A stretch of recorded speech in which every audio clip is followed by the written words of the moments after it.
Gandang umaga po sa bawat isa. Muli palakpakan po natin ang Panginoon sa umagang ito at nagagalak po ako na makita ang bawat isa na tayo ay nagtipon muli sa pangalan ng Diyos. At alam ko na may inihandang regalo ang Diyos sa bawat isa sa umagang ito. Kaya naman ako po ay nagagalak na muli magamit ng Panginoon para maghatid ng kanyang salita. Wala pong ibang maitataas kundi ang pangalan lamang po ng Panginoong Jesus. Amen po. Ayan, at sa umaga pong ito, buksan po natin ang ating mga puso sa salita ng Diyos. At ipanalangin natin na yung mensahe ng Diyos ay tumimo sa ating mga puso. And at the end of our service, we're gonna have a reflection. Tulad ng ginagawa natin for the past months. No? At ito pong topic ko na ngayon ay napapanahon. Sino po dito yung laging stress? Sa trabaho, sa bahay, sa school? Amen po. Lahat po tayo ay nakakaranas ng stress sa iba't ibang paraan. No, kahit nasa bahay ka lang, minsan nasistress ka sa ingay ng kapitbahay mo, sa mga basura sa paligid mo, sa mga balita na napapanood natin. So nagdudulot siya sa atin ng stress. O minsan umiinit yung ulo natin, nakaka-affect siya kung paano tayo mag-isip, kung paano tayo kumilos. At isa po yun sa mga bagay na nais nating pagtagumpayan. No? At alam po natin na tayo po ay binigyan ng Diyos ng 24 hours in a day. Amen po. Regardless kung mayaman, mahirap, or anumang katayuan mo sa buhay, lahat tayo ay binigyan lamang ng Diyos ng 24 na oras sa isang araw. Amen po. At lahat po tayo ay may kalayaan kung paano po natin gugugulin yung bawat segundo, bawat minuto, bawat araw na binigay ng Diyos sa atin. So ang aking pong i-share sa bawat isa, yung topic po natin today is live one day at a time, trusting God with today and tomorrow. Ayan. Excited po tayo? Ayan. Excited po sana tayo no, na mapakinggan ang salita ng Diyos sa oras na ito. At basahin lamang po natin yung verse na center ng ating message this morning. Sige, yan. Sabi po dyan, kaya nga, huwag ninyong alalahanin ang bukas, sapagkat ang bukas ang mag-aalala sa sarili niya. Sapat na ang inyong mga suliranin sa bawat araw. Ayan. So tayo po yung saglit manalangin.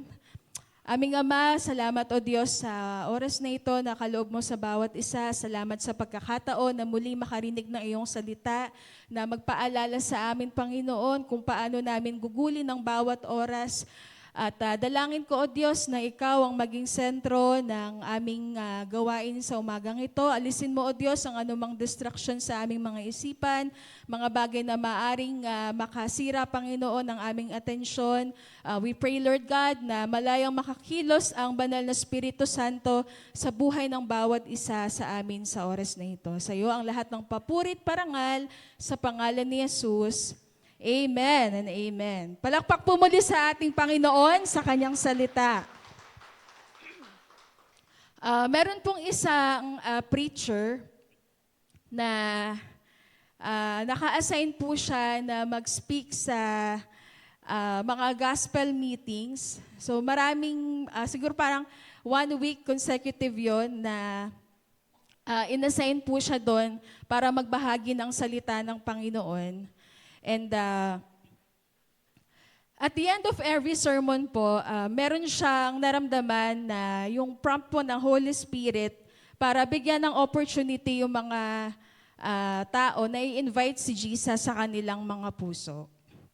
However, since alam niya sa sarili niya na ano naman, isang linggo naman to, maraming namang araw ang pwede pang gugulin para dun sa part na yon about the invitation of salvation.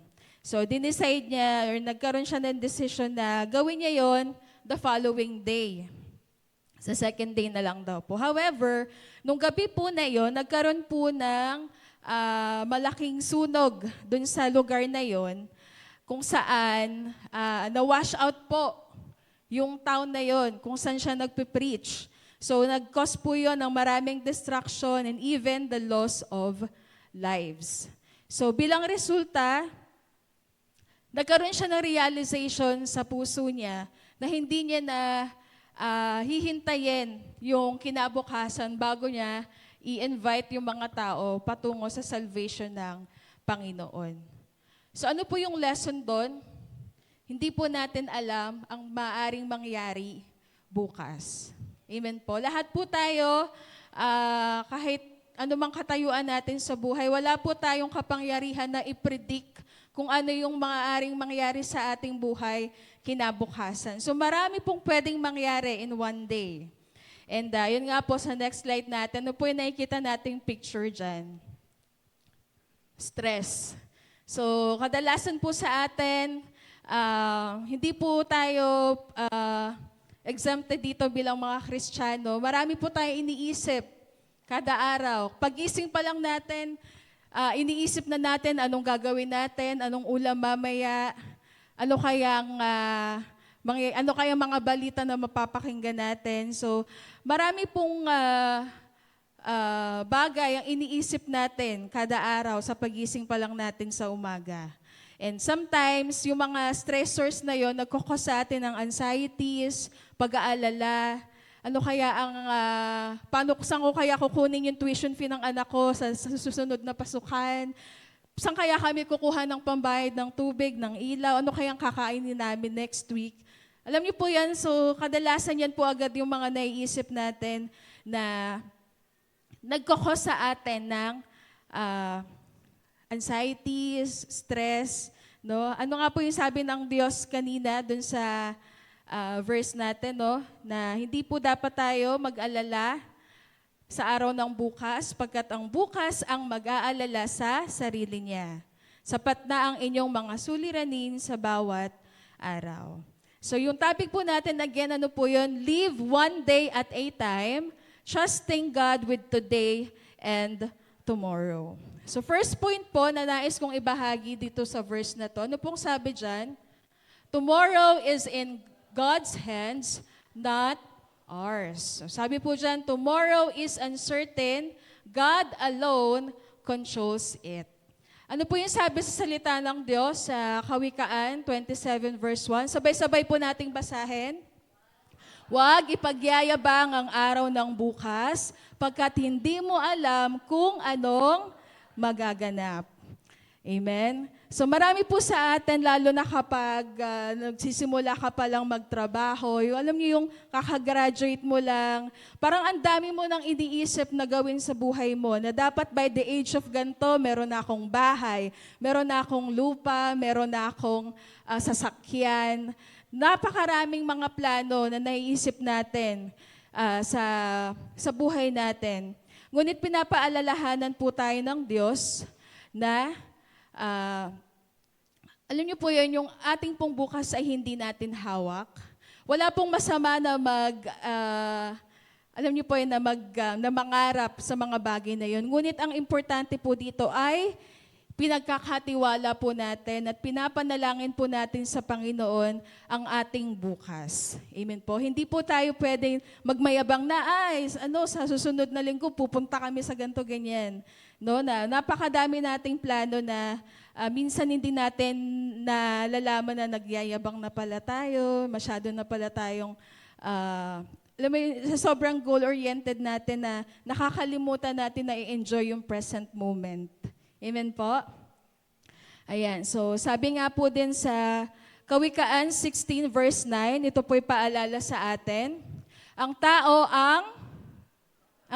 ang nagpaplano, ngunit nasa Panginoon ang kaganapan nito. So yan po talaga, lagi ako nagsistick sa verse na yan, we humans make plans, but the Lord directs the final step. So siya po talaga yung nagdadirect ng future natin. So marami tayong mga plans, ngunit by the end of the day, it is the Lord's will that will prevail. So yan po na yung lagi nating tatandaan. So wag po tayong panghinaan ng loob kung may mga bagay po tayo na hindi natin nakakamit sa oras na gusto natin.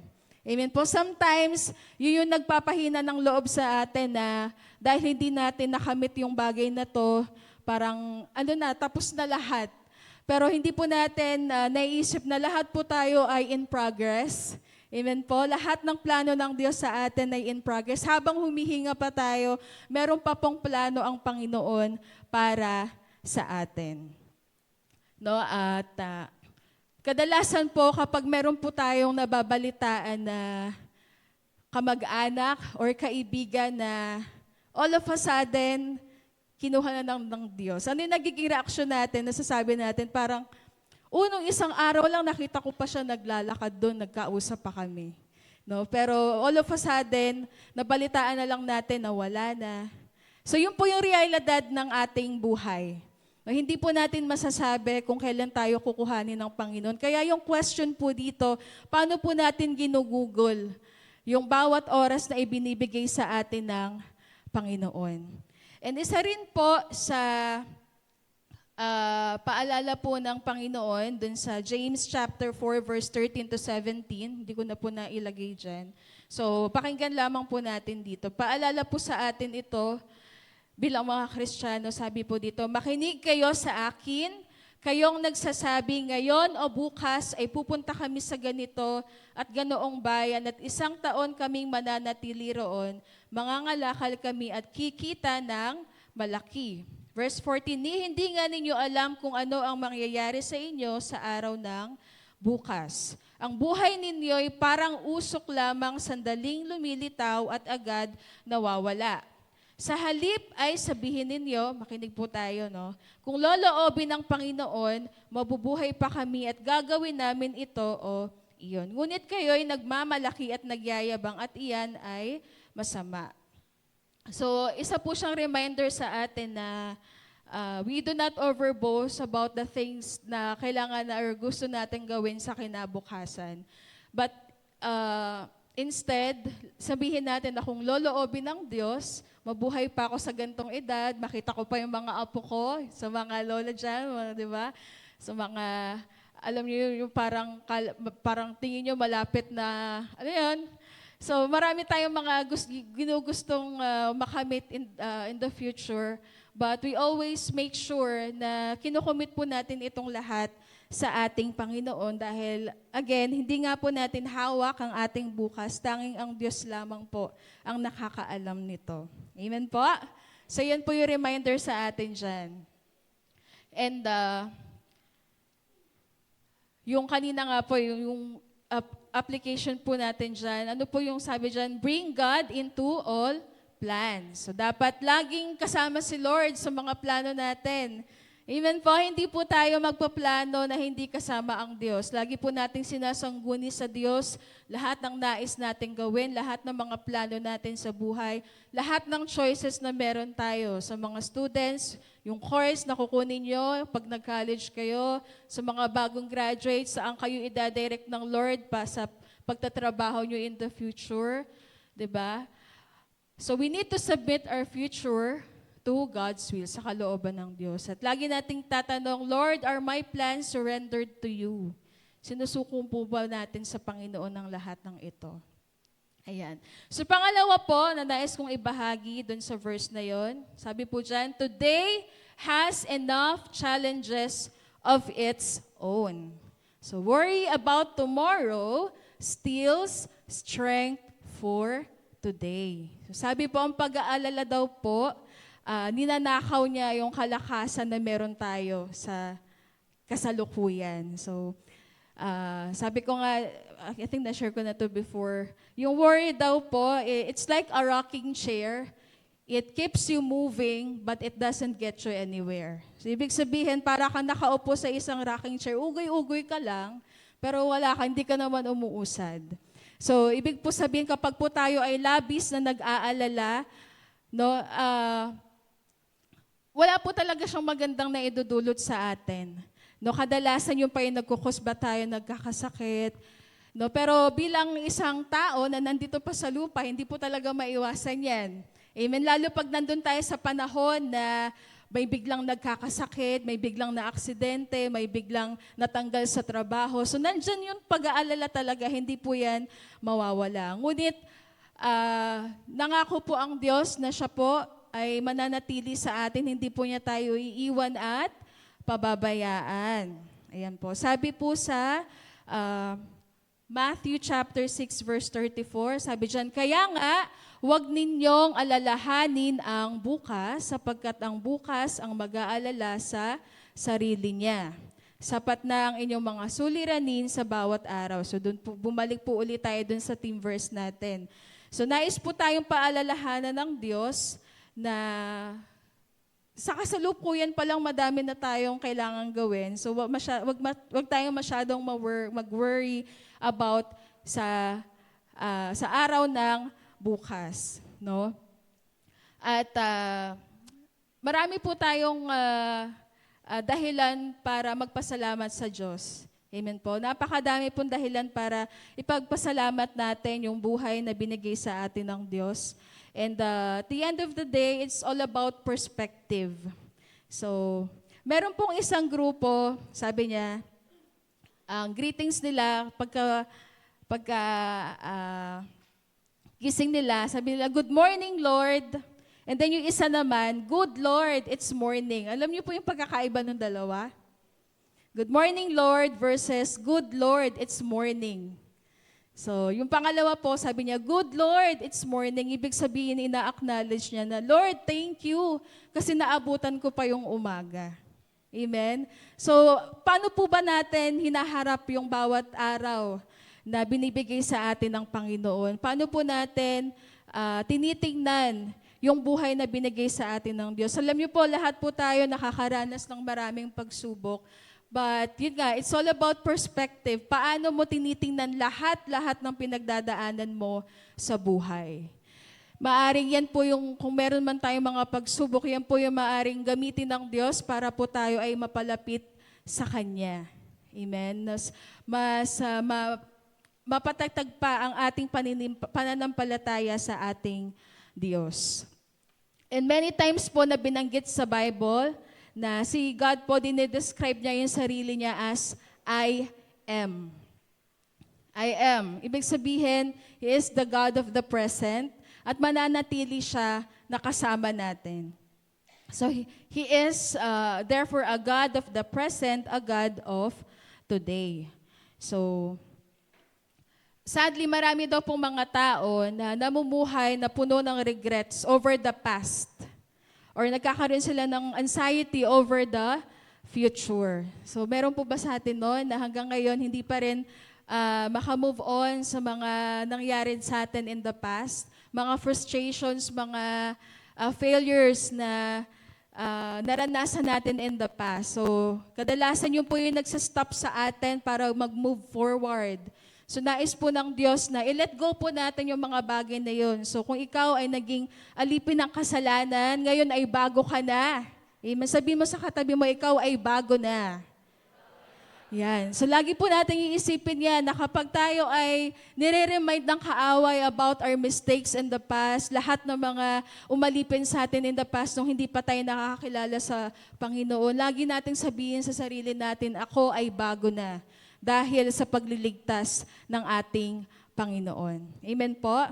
No, sabi nga po sa Filipos chapter 3 verse 13, ano pong sabi diyan, mga kapatid, hindi ko pinapalagay na nakamit ko na ito. Ngunit isang bagay ang ginagawa ko, habang nililimot ko ang nakaraan at sinisikap na marating ang layuning nais kong makamtan. So, kaya nga, napakagandang reminder po sa atin to as the year begins, this 2026. Ano po ba yung mga bagay na nililook forward din natin na maging tayo sa taon na ito? So, sabi nila sa salita ng Diyos na hindi po dapat tayo ma-anxious no, sa lahat ng mga bagay, na instead, lagi po nating ipanalangin ang lahat sa Panginoon, no? Dahil iba po yung kapangyarihan ng panalangin. Naniniwala po tayo doon, no? Kapag atin pong nilagak ang ating pagtitiwala sa Diyos, wala po tayong dapat ipag-alala. Ayan, dahil nga each day, no, it has troubles of its own. And isa din po sa reminder sa atin ng Diyos, sa next verse po dyan, sabi po sa awit 68 verse 19, purihin ang Panginoon, ang Diyos nating nagliligtas, dinadala araw-araw ang pasanin nating hawak. Palakpak naman po sa Panginoon sa kanyang salita na sinasabi po dyan na araw-araw po tayong pinapasa ng Panginoon lahat ng mga burdens natin. No, yan ang pangako niya na siya yung magliligtas sa atin. At ano man ang ating pinagdadaanan, tayo po ay kanyang hawak. And remember din po dun sa prayer po ni Jesus as an example sa atin. No, sa Matthew chapter 6 verse 11, sabi po niya doon, no, give us today our daily bread. So pag sinabi po nating daily, araw-araw po, or kumbaga, sa araw na to, yun yung hinihingi natin. No? Kumbaga, kaya everyday nais ng Diyos na lumapit tayo sa Kanya araw-araw for His provision. So hindi natin sabihin na, Lord, give us our bread for the whole year. No? Dahil paano pag binigyan na ni Lord yon for the whole, hindi na tayo lalapit sa Kanya kinabukasan. So everyday lagi po nating i-ask yung provision ng Panginoon for that day only.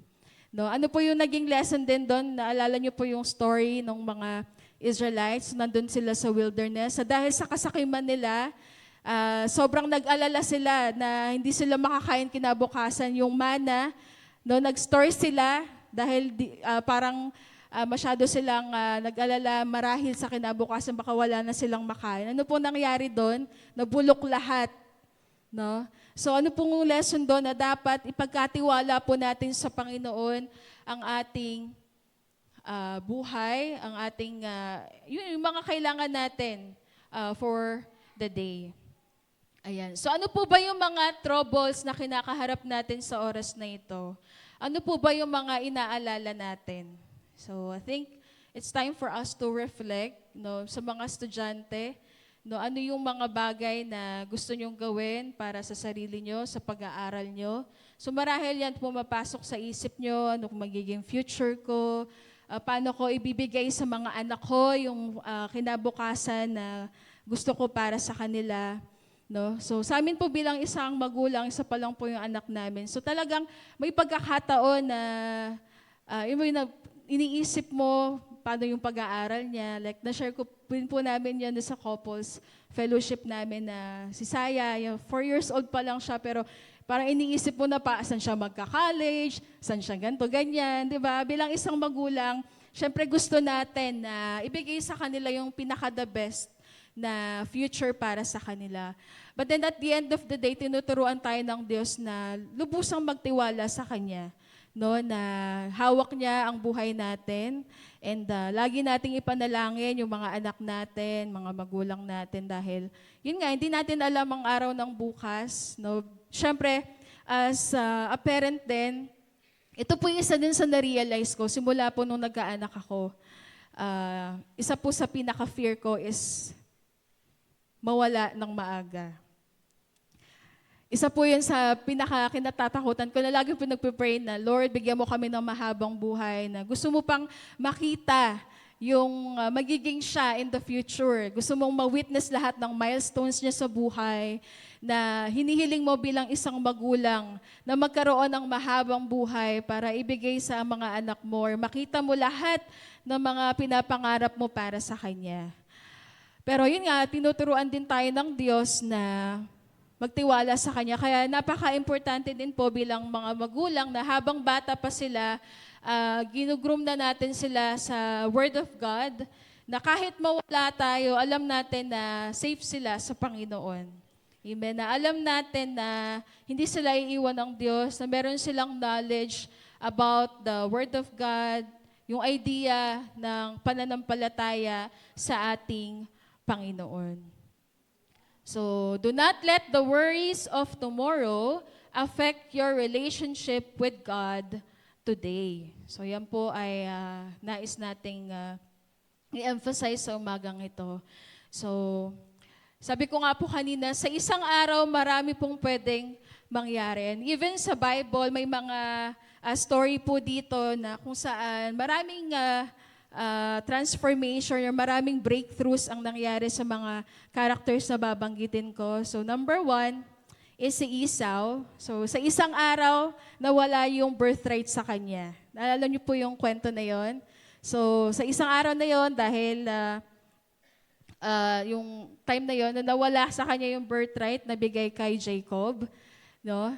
And another one, si Saul naman, he was miraculously transformed and started his journey towards becoming the Apostle Paul. Ito naman, ano siya, na positive note. So si Saul na naging Apostle Paul, no, sa isang araw bigla siyang naramdaman yung transformation ng Panginoon at naging tagasunod siya ng ating Panginoong Jesus. Dahil paano po siya nag-start? Siya po siya sa mga nagpe-persecute sa mga Christians in the past. But then, nung na-encounter niya ang Panginoon, doon niya naranasan yung pagmamahal ng Diyos at naging tagasunod siya ng ating Panginoong Jesus. So, pwede pong mangyari yun, no? At what else? Si Queen Esther. So in one day, a young Hebrew beauty queen named Esther became the first lady of a mighty empire. So si Esther po, yung story po ni Esther, no? So isa lang siyang ordinary woman, but then again, at the end, naging first lady siya ng isang imperyo. So what else? In one day, si Joseph, kilala naman po natin si Joseph. So he was falsely accused and unjustly sentenced for attempted rape. No? Siya po ay pinagkamalan ng samantala. So anong nangyari sa kanya? He became the second highest ruler of the Egyptian Empire. So ano po yung mga lesson dito na hindi dahil ganito ka nagsimula, doon ka na magtatapos. Amen po. No? So, wag po nating maliitin ang kayang gawin ng Diyos sa buhay natin. Amen? So, hindi dahil dito ka nagsimula, diyan ka na magtatapos. Na sobrang hirap mo, sobrang hirap ng pinagdaanan mo in the beginning.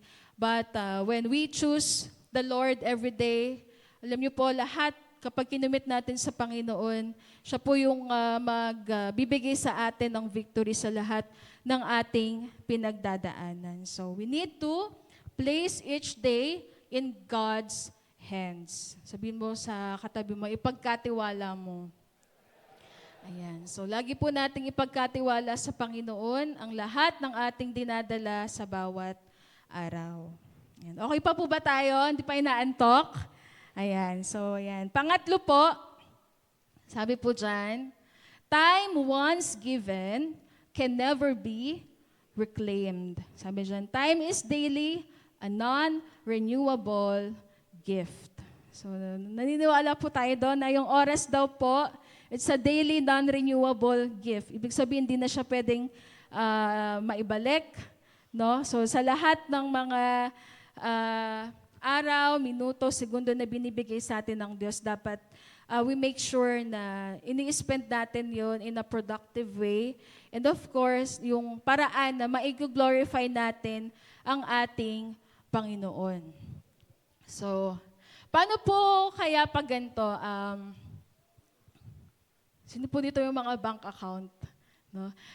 What if may pagkakataon na binigyan kayo ng 86,400 pesos every day. So, ang goal is, spend nyo yun for that day only. Kaya ba? Kaya, no? Na every day, ang catch doon, bibigyan ka ng 86,400 pesos every day, pero ang catch dapat, spend mo yon for that day. Hindi mag-e-end yung araw na may natira. So, kaya yon, di ba? Bumili ka lang ng di ba, cellphone, kumuha ka ng hulugang bahay, di ba, matatapos mo in a span of lang. So, kaya yon. But paano naman kapag, tulad po nun, yung sa hinalambawan natin, meron din po tayong 86,400 seconds credited every day, which can never be reclaimed if not used. So ibig sabihin, meron daw po tayong 86,400 seconds na binibigay ng Diyos kada araw. Yun po yung totoo. Amen? So pag i-convert natin yon in a day, so that's one day, 24 hours. So ano po yung realization natin? So yun po yung mga segundo na hindi na natin kayang ibalik. So paano po natin ginagamit? Amen? So ayan, kadalasan we spend hours procrastinating sa bahay, kumbaga ang dami nating mga oras na nasasayang. So kaya nga sabi dito, no, live one day at a time, trusting God today and tomorrow. So paano natin pinagkakatiwala sa Diyos yung oras na binibigay niya sa atin? So sabi nga po dyan, sa slide dyan, sabi dyan, Hebrews chapter 3 verse 13, paalala po sa atin ang salita ng Panginoon. Sa halip, magpaalalahanan kayo araw-araw habang ang panahon ay matatawag pang ngayon upang walang sino mang madaya sa inyo. So kaya nga sabi natin, we need to live one day at a time, or we need to live na parang ito na yung pinakahuling araw natin sa buhay. So paano po kaya natin gugugulin yung araw natin, no? So, never put off for tomorrow what you can do today. So, ano man yung mga bagay na pwede mo namang gawin ngayon, gawin mo na kaysa hintayin mo pa yung bukas.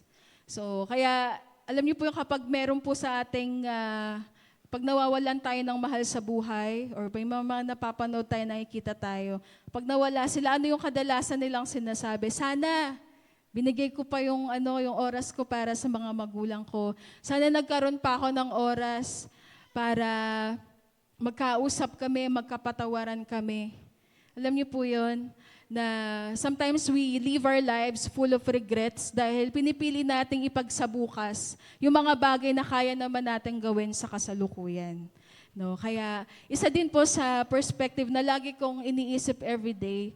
Every time na makaka-encounter tayo ng mga tao, maging sa pamilya natin, kaibigan, katrabaho,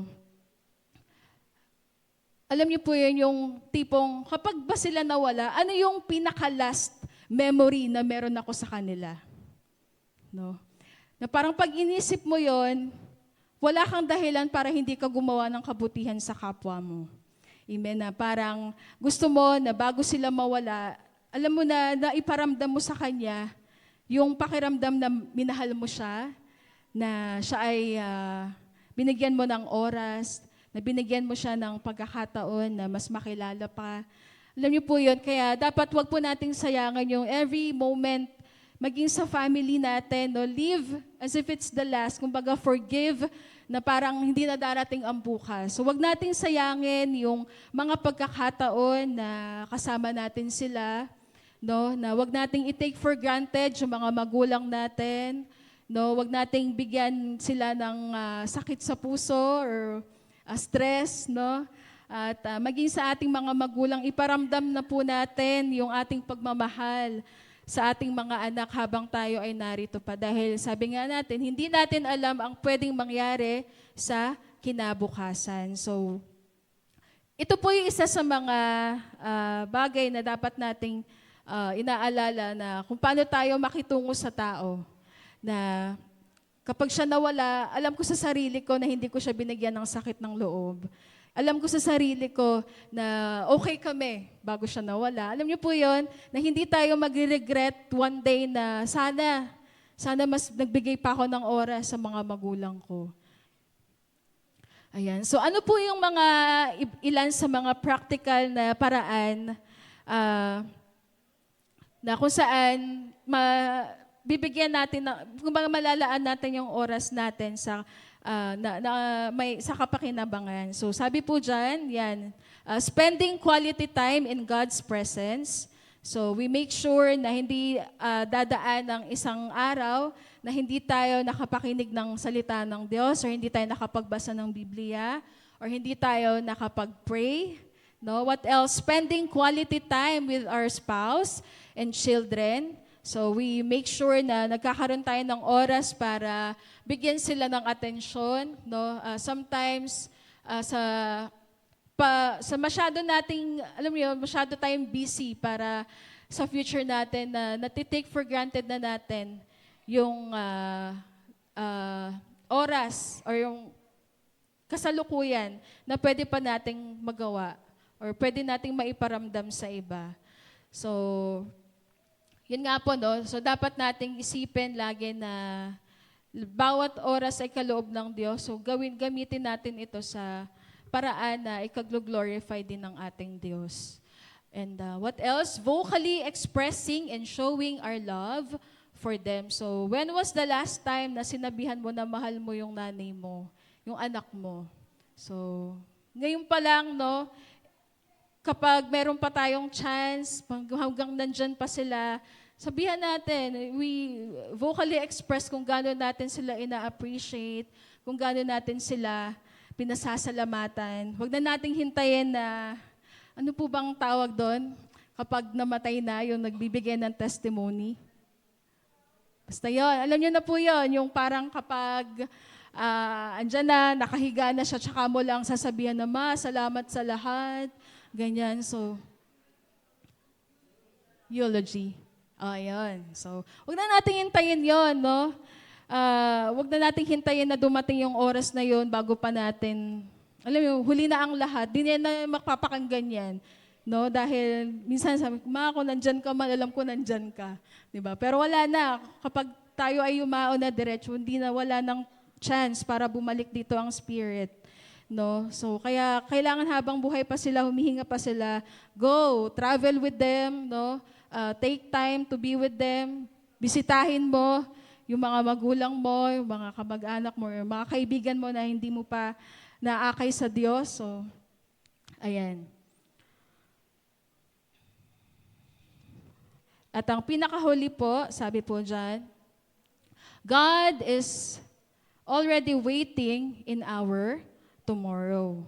So, God often hides tomorrow to grow our trust. So, sometimes, yun nga, may mga bagay na hindi agad binibigay, pinapakita ng Diyos sa atin dahil gusto niya na tayo ay magtiwala sa Kanya. Ano pong sabi ng Panginoon sa salita ng Diyos sa Matthew 6 verse 33? Lagi po natin ito napapakinggan, no? Sabi po dyan, sabay-sabay po nating basahin. Ngunit higit sa lahat ay pagsikapan ninyo na kayo'y pagharian ng Diyos at mamuhay ng ayon sa Kanyang kalooban at ibibigay niya sa inyo ang lahat ng inyong pangangailangan. So, sino po dito, alam niya sa sarili niya na hindi nagkulang ang Diyos sa kanyang buhay? Amen. Na every day laging may provision, magtataka ka na lang kahapon wala ka, pero ngayon binigyan ka ng Diyos ng pangbigas. No, ganyan po mag-provide ang Panginoon. No? But then again, before we get that promise, meron pong command na dapat isik po natin lagi si Lord unang-una sa ating buhay. Dahil yung future po natin is secure sa Panginoon. So, yun nga, for some reason, most of the time, God doesn't show us what tomorrow holds. Maybe it's simply because He wants us to trust Him for tomorrow. So, yan po, no, na lagi po nating isipin na hindi natin kailangang mag-alala dahil nakahanda na ang lahat. Yung blessing ng Panginoon, yung provision niya nandyan na, magtitiwala ka na lang. So again, as we wake up each day, let us appreciate the goodness of the Lord. Huwag nating hayaan na dumaan ang isang araw na marami tayong regrets, marami tayong mga bagay na hinayaang mag-take over sa buhay natin. No? So, nais natin na maalala na ang provision ng Panginoon laging nandyan. So, we just need to trust Him and seek the Lord first in everything. No, nais natin na bigyan ng space ang Lord na mag-take over sa ating buhay. Instead na i-drive natin yung buhay natin on our own, so let us allow the Lord to take over sa buhay natin. And sa lahat ng oras na binigay ng Diyos, wag po nating sayangin. Lagi nating isipin na ito na yung huli. So I'm gonna give it all. Amen? Bibigay ko na lahat ng best ko, no, sa attend natin ng church. Isipin natin, ito na yung last time na makakapag-church ako, so gigising ako ng maaga, no? I make sure na hindi ko ma-miss lahat ng part ng worship. So kaya yun, i-encourage natin ang bawat isa to come to the church on time dahil nagsistart po tayo 9 a.m., 9 to 10, ganyan. So kailangan nating alam niyo po yun, sulitin bawat pagkakataon na tayo ay makasamba sa Panginoon.